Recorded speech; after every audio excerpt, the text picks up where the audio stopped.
that women not just understand the problem but also show up with the solution and stay. I mean, are constantly at the space. This also says that, now this is interesting, but do they have a voice? Like, are they part of policy, decisions, discussions, or the money that's flowing? No, very often not. So there, then it is how many women, who's there, who's participating. So when you are leading community campaigns, or, Amma, of course, is a shining light of how women can really bring about change, but how many such women are there or possible? I mean, there are enough and more, but how many of them have opportunity to do that? And that is where I think we were having this sidebar conversation through the day. And one of the things that I strongly resonate with is that we have to lead the change ourselves. Nobody's going to come and do upliftment or empowerment. Both those words don't resonate anymore. Like, we don't need to be uplifted. We just need to be left alone. So that's okay. Yeah, though upliftment, okay, I think we shouldn't be using the word empowerment also. The women, grassroots women, all these women here have worked with grassroots organizations. I think all of them will hand on heart say there is no need to give more power. They have the power, they just need to find a way to express themselves.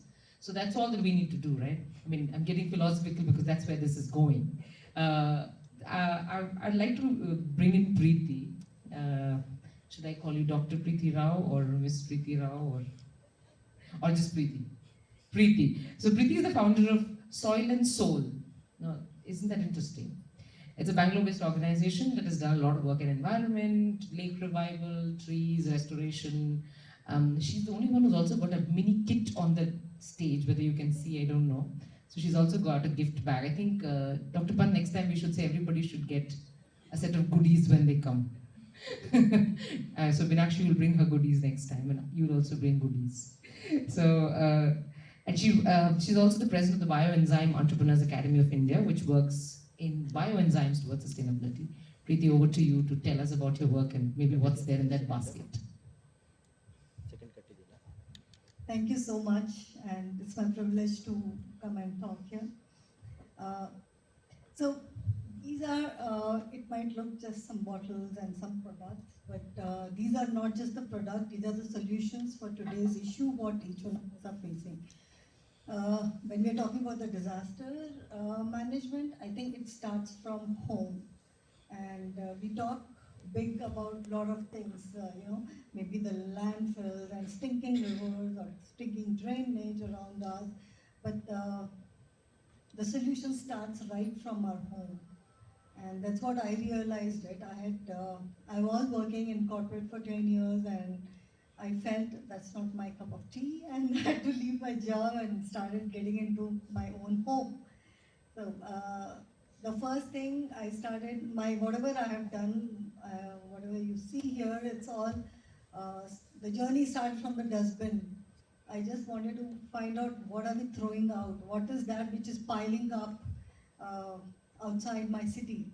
So, none of us would like to just get up and see the big garbage lying in front of my house, and all nonsense starts from with the neighbors and all that. But then the same thing we are also doing. We are just piling up everything and throwing it out. So that was my concern.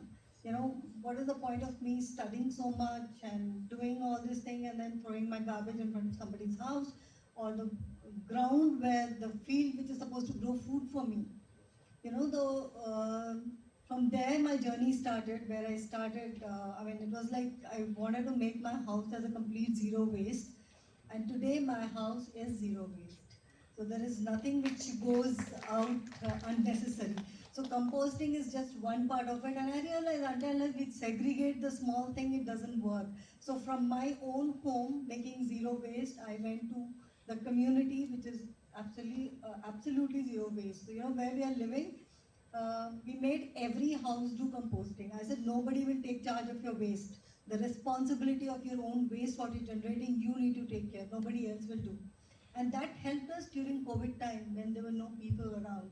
So, like this, the journey has started, and now we are in the process of talking to community or corporations to make our city zero waste, but I think the journey is very long.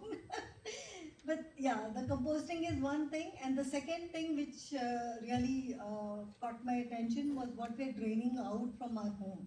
because there's so much of chemical goes into, and from morning, the moment we get up until we sleep, we use n number of chemicals. So those chemicals, which is actually killing our water system, our rivers, our lakes, and in Bangalore, people from Bangalore will know there's a lake which keep lathering and there's a fire in the lake, and the main cause was the heavy metals, what we find in our maybe detergent, and also the toilet cleaners what we use at home. So that was the that was a very big concern, what we are draining out. So when I say zero waste or zero discharge, or what I'm throwing out of my house, all these were the part of it, and that's where I discovered bioenzyme, and I learned it from then Dr. Roshokon. She's our mentor now. She's based out of Thailand. So these are the solutions what I have. These are bioenzymes made from the fruit waste, from the coffee waste, from the fruit peels and vegetable peels. Now there are many different types of enzyme what we make to handle different challenges what we have. So we are right now handling some STPs which are completely odor free, and the water. Believe me, the STP treated water, when we treat water with these enzymes, the water quality is better than our groundwater. The quality, the BOD, the TDS, all that is, the readings are far better than what we are getting from the groundwater directly. Now, and we call it as W3. So W3 is again wastewater wellness. I will not call anything, as a treatment or anything, as a wellness. So water is a resource. So today when I see across the globe, these are the resource. The waste in my kitchen is my resource. The waste in the water is a resource. And we need to come up with a technology which can convert this resource to the positive thing. And that is where we are working with a lot of institute, lot of academy, lot of organization. So I'm not a doctor, but yeah, we are making many doctors. So we have many doctors who have, we have mentored them to do a lot of research on these enzymes to optimize the process, and all that kind of thing is going on. So all these products are made by women. So we train them to make these products, and because localization is another factor what we are looking into to reduce our carbon footprint. So when I look at the entire holistic work what we are looking at, we are actually handling every SDGs, all the 17 sustainable goals. We are doing it. We are doing with hunger. We are working with poverty. We are working with the water underground. We are working with life on air. I mean, these are all wellness products, what I can see. Because everything what we use today, whether it is a deodorant or air purifier in the car, or the cleaners what we use at home, it is not just killing our resource, it is also affecting our own health. And that is the reason we have so many health issues.